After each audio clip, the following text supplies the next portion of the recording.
అన్న ఇది ఇప్పుడు 'చావా' మూవీ వచ్చేసి హిందీలో అదరగొడుతుంది. మాకు తెలుగులో కూడా కావాలనేసి చాలామంది ప్రేక్షకులు అడుగుతా ఉన్నారు, రిక్వెస్ట్ చేస్తున్నారు. ఎందుకోసం అంటే మన తెలుగు వాళ్ళు ఏ సినిమా బాగుందన్నా సరే ఆదరిస్తారు. సో మరి తెలుగులో రిలీజ్ ఎప్పుడు ఉండబోతుంది 'చావా' మూవీ? 'చావా' అనేది ఒక ఎమోషన్ అయిపోయిందండి. ఇప్పుడు మరాఠా సామ్రాజ్యానికి, మరాఠా ప్రజలకి బాగా ఎమోషన్ అయిపోయింది. ఎందుకంటే 'చావా' అనేది ఒక సింహం బిడ్డని, కబ్ని మరాఠాలో 'చావా' అంటారు. సో ఛత్రపతి శివాజీ మహారాజ్ చనిపోయేటప్పుడు, నా బిడ్డగా నువ్వు ఈ రాజ్యాన్ని ఏదైతే స్వరాజ్యం కోసం వాళ్ళు పోరాడతారో, అంటే మతాలకు అతీతంగా కాదు, మేము ఒక మొఘల్ సామ్రాజ్యం నుంచి బయటకు వచ్చి మొఘలులను అంతం చేయాలి అనుకొని ఎప్పుడైతే కంకణం కట్టుకున్నాడో ఛత్రపతి శివాజీ మహారాజు, దాన్ని నిలబెడుతూ సంభాజీ మహారాజుగా అతను ఎలా తన జీవితాన్ని ఈ స్వరాజ్యం కోసం త్యాగం చేశాడు. యేసుబాయి తనకి ఎంత సపోర్ట్ చేసింది. ఆ తర్వాత మరాఠా సామ్రాజ్యాన్ని ఎవరు అధిష్టానం చేశారనేది ఈ సినిమాలో చూపించారు. ఈ సినిమా గురించి చాలామంది చాలా రకాలుగా మాట్లాడారు. నేను కొత్తగా మాట్లాడింది ఏమీ ఉండదు, ఎందుకంటే ఒక హిస్టరీ గురించి మనం అనాలిసిస్ చేసేంత దాంట్లో ఉండం. ఎంత క్రిటిక్స్ అయినా, ఎంత అనలిస్టులు అయినా హిస్టరీయే. దాంట్లో వాళ్ళు తీరుతెన్నులు ఎలా తీర్చిదిద్దారు, వాళ్ళు ఎలా నటించారు, వాళ్ళు ఎంత బాగా దాంట్లో జీవించారు, నిజంగా ఆ పాత్రకి అతను కరెక్ట్గా ఆ డైరెక్టర్ ఎన్నుకున్నాడా లేడా అనేది. అండ్ తండ్రి పాత్రలో అజయ్ దేవగన్ ఇచ్చిన వాయిస్ ఓవర్, అంటే ఛత్రపతి శివాజీ గారి పాత్రకి వాయిస్ ఓవర్ అజయ్ దేవగన్ గారు ఇచ్చారు. అలాగే ఇంకోటి, ఇప్పుడు తెలుగులోకి కూడా ఒకవేళ రిలీజ్ అయితే ఎన్టీఆర్ వాయిస్ ఓవర్ అది యాక్చువల్గా ఏంటంటే మన కాంతారా సినిమా కన్నడలోనే రిలీజ్ చేశారు. ఎందుకు చెప్పండి, అది తులు, ఆ మ్యాంగళూరు, ఆ కన్నడ, ఆ ఉత్తర కర్ణాటక ప్రాంతంలో ఉండే ఆ తెగకి సంబంధించిన ఆ ఉత్సవం కానీ, ఆ ఆచారం కానీ అదంతా కూడా అక్కడిది. సో దాన్ని ముందుగానే హిందీలో, తమిళ్లో, తెలుగులో రిలీజ్ చేసేసి ఇబ్బంది పడ్డం దేనికి అనుకున్నారో ఏమో తెలియదు. కానీ ముఖ్యమైన కారణం ఏంటంటే ఆ ఆచారం అనేది కర్ణాటకకి అదొక సాంప్రదాయం, అది వాళ్ళకు ఒక ఎమోషన్. దాన్ని వేరే లాంగ్వేజ్లో తీసేస్తే, వాళ్ళు దాన్ని వెక్కిరిస్తే కొంతమంది విమర్శకులు ఖచ్చితంగా విమర్శించడానికి ఛాన్సెస్ ఉంటాయి.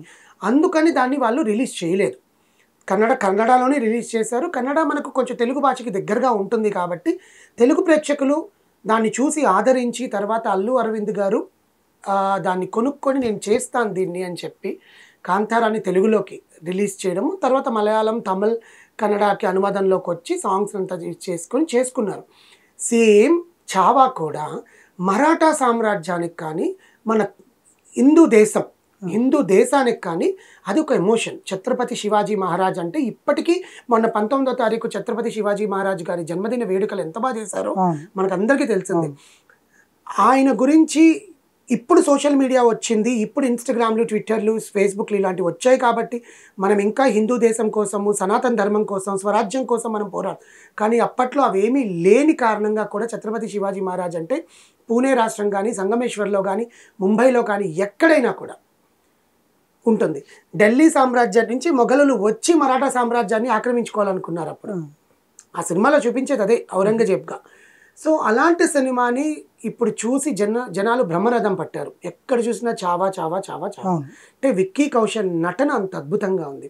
ఆ ఛత్రపతి శివాజీ రాజుకి ఉంటుంది కదా ఈ పాగా, కిరీటం అంటారు కదా, దానికి విక్కీ కౌశల్ ఒక సీన్లో అలా చూస్తుంటే, ఛత్రపతి శివాజీ గారు మనం బొమ్మల్ని చూస్తుంటాం స్కూల్లో చదివినప్పుడు, మనకు హిస్టరీ బుక్స్లో ఉంటుంది కదా, ప్రింట్ అలాగే ఉన్నాడు.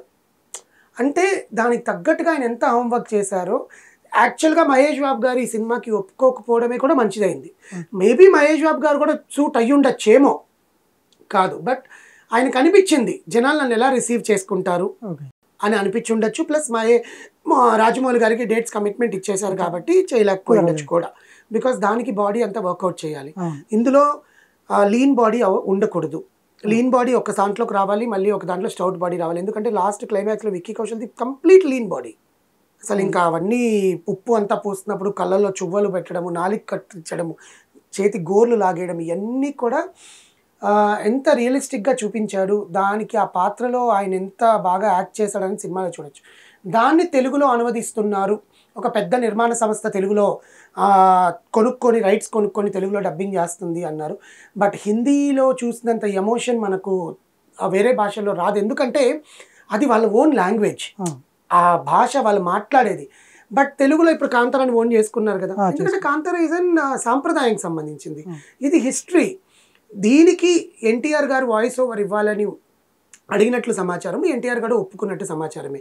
ఇంకా థియేటర్లు బద్దలైపోతాయి. ఎన్టీఆర్ గారి వాయిస్, ఆ హర హర మహాదేవ్, ఆ జై భవానీ, జగదాంబ, ఆ వాయిస్ లో ఆ బేస్ ఉంటది కదా, అవన్నీ మనకి మాట్లాడుతుంటేనే నాకు గూస్ బంప్స్ వస్తున్నాయి. సో అలాంటిది ఇప్పుడు ఎన్టీఆర్ గారు చావాలు విక్కీ కౌశల్ గారికి వాయిస్ ఓవర్ ఇస్తాం, డబ్బింగ్ చెప్తాను అని ఒప్పుకున్నట్టు. చూద్దాం, అది తెలుగులో అయితే రిలీజ్ చేస్తారు. ఎందుకంటే సినిమా అంత బాగా ఆడుతున్నప్పుడు తెలుగు ప్రేక్షకులకి, ఎందుకంటే కొన్నిసార్లు Maratha, but the language is very pure, మనకు అర్థమవుతుంది, వాళ్ళ లాంగ్వేజ్ అంతా నీట్గా అర్థమవుతుంది అనమాట. దాంట్లో డయానా పెంటి చేసిన క్యారెక్టర్ బాగుంది. అండ్ అక్షయ్ ఖన్నా గారు యేసుబాయిగా చేసిన రష్మిక మండానా, అందరు రష్మిక మండానాని చాలా ట్రోల్ చేశారు, ఆమె అసలు సూట్ అవ్వదని. But she so apt. నేను కూడా స్టార్టింగ్లో అనుష్క అయితే బాగుంటుంది బికాస్ రాజసం అనేది కనిపిస్తుంది కదా. బట్ దీంట్లో యేసుబాయి అనేది భర్త విజయం కోసం పోరాడే ఒక మహిళ. 17 రోజులు చిత్రహింసలు పెట్టారంట ఆమెని, చనిపోయిన తర్వాత మతం మారు అని. ఆమె మారకుండా ప్రాణత్యాగం చేసిన ఒక గొప్ప వీరనారిగా యేసుబాయి కూడా ఉన్నారు. సో ఇలాంటి చరిత్రని తెలుగులోనే కాదు, ఏ లాంగ్వేజ్లో తీసిన చరిత్రేనండి. దానికి ఎన్టీఆర్ గారు వాయిస్ ఓవర్ ఇస్తే ఆ వాయిస్లో ఆ బేస్, అరే యార్ ఎన్టీఆర్ఏ చేస్తున్నాడు, ఒక్కసారి కళ్ళు మూసుకుంటే ఎన్టీఆర్ఏ కనిపించేస్తాడు మనకు అలాగా. సో బట్ చూద్దాం ఎలా ఎన్టీఆర్ వాయిస్ ఓవర్ ఎలా ఉండబోతోందా, తెలుగు ప్రేక్షకుల్ని ఎలా అలరించబోతోందా అనేది చూద్దాం.